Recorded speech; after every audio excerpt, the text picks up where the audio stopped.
Olá, eu gostaria de ler com vocês Malaquias capítulo 2, que vai dizer assim: E agora essa advertência é para vocês, ó sacerdotes.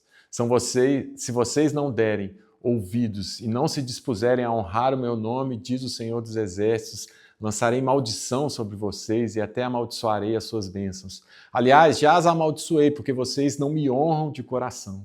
Por causa de vocês eu vou destruir a sua descendência. Esfregarei na cara de vocês os excrementos dos animais oferecidos em sacrifício em suas festas e lançarei vocês fora juntamente com os excrementos. Então vocês saberão que fui eu que lhes dei esta advertência, para que a minha aliança com Levi fosse mantida, diz o Senhor dos Exércitos.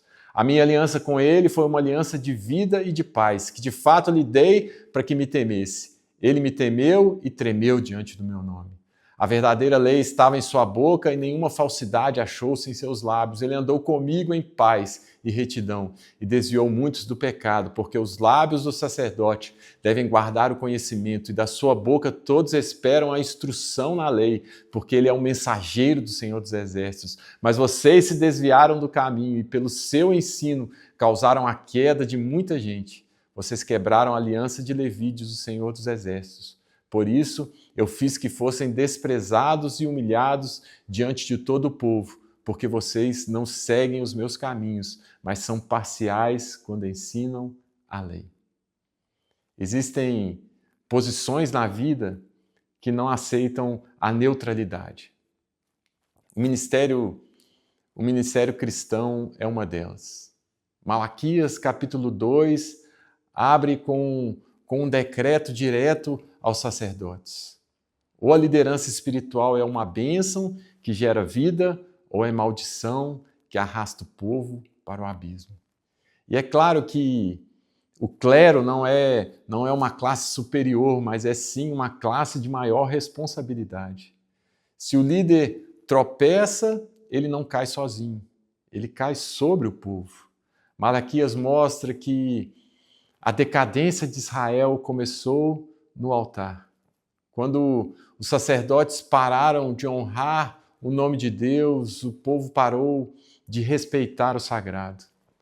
Hoje vemos líderes que são profissionais da religião, mas analfabetos de Deus.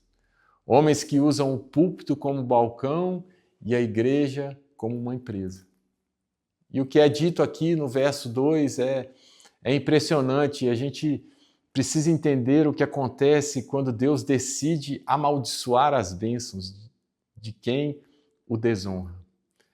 Como que uma bênção pode se tornar em uma maldição? Porque aqui Deus faz uma ameaça terrível. Amaldiçoarei as vossas bênçãos.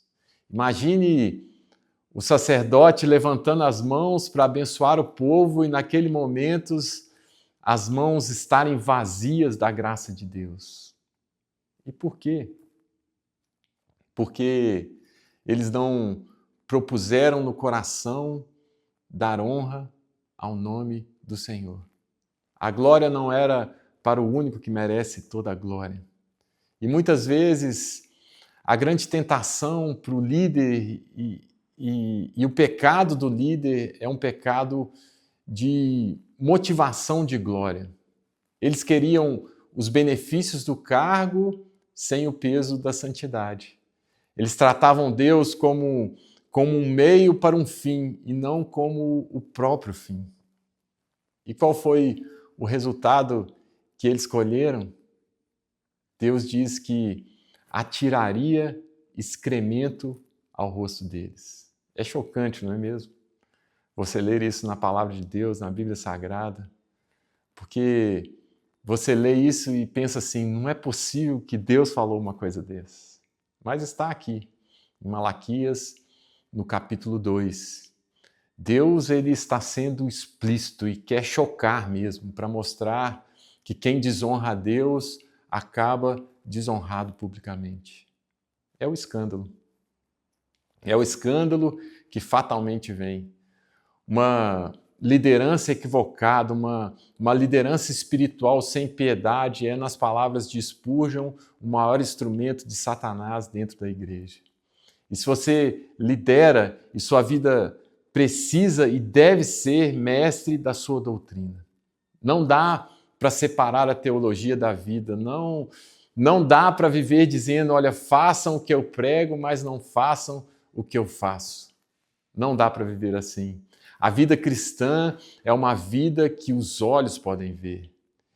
E então, Malaquias, depois de chocar a todos, inclusive a mim, vai buscar no passado um contraste e aponta o seu olhar para a aliança com Levi e descreve o ideal de Deus, que é um líder, um ministro, uma pessoa, alguém que teme ao Senhor, que treme diante da palavra e cuja instrução é pura.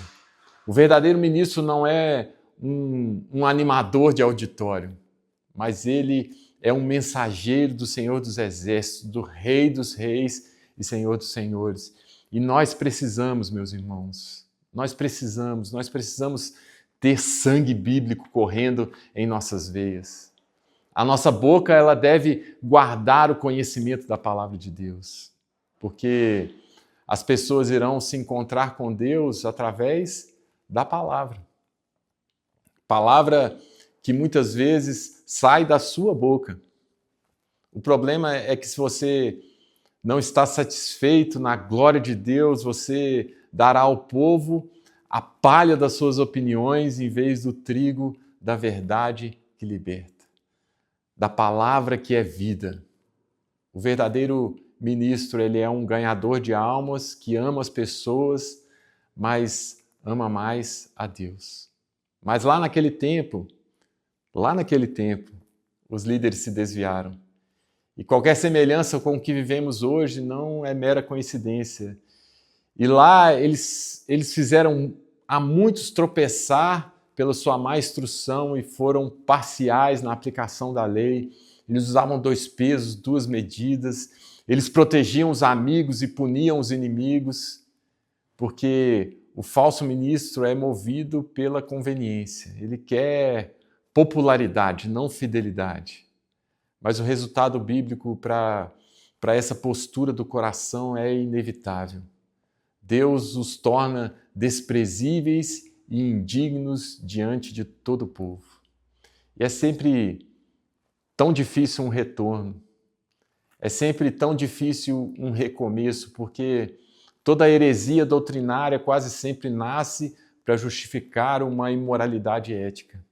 O líder se desvia no coração e, para se sentir confortável, distorce a Bíblia Sagrada. E isso é um ciclo de morte. Mas a palavra de Deus, ela continua sendo um espelho para nós e ela nos revela, ela nos discerne. E a pergunta que fica diante de um texto como esse, de Malaquias, capítulo 2, é: você tem sido uma bênção ou você tem sido um laço? Sua vida tem levado as pessoas a temerem a Deus ou a se cansarem dele? Mas eu disse que o caminho de volta, o retorno, um recomeço é sempre muito difícil. Mas preste atenção, não é impossível. E graças a Deus, a nossa esperança está no nosso sumo sacerdote perfeito, Jesus Cristo, que nunca falhou. Ele é o verdadeiro Levi que andou em perfeita retidão diante de Deus. Ele carregou a maldição sobre si para que nós pudéssemos receber a bênção. Então, volte para Cristo. Volte para Jesus, Ele é o centro. Vista-se de Cristo, revista-se de Cristo. Ele é a verdade, Ele é o caminho e Ele é a vida. Volte à palavra, volte ao temor. Deixe que a sua vida seja marcada pela integridade, deixe que a sua vida seja marcada pela paixão por Deus. O Deus que é bom e sabe amar, está sempre com os braços estendidos em nossa direção. E lembre-se,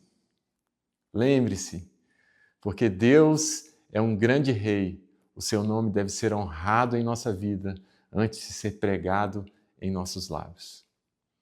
Que Deus tenha misericórdia de nós e que Ele nos abençoe.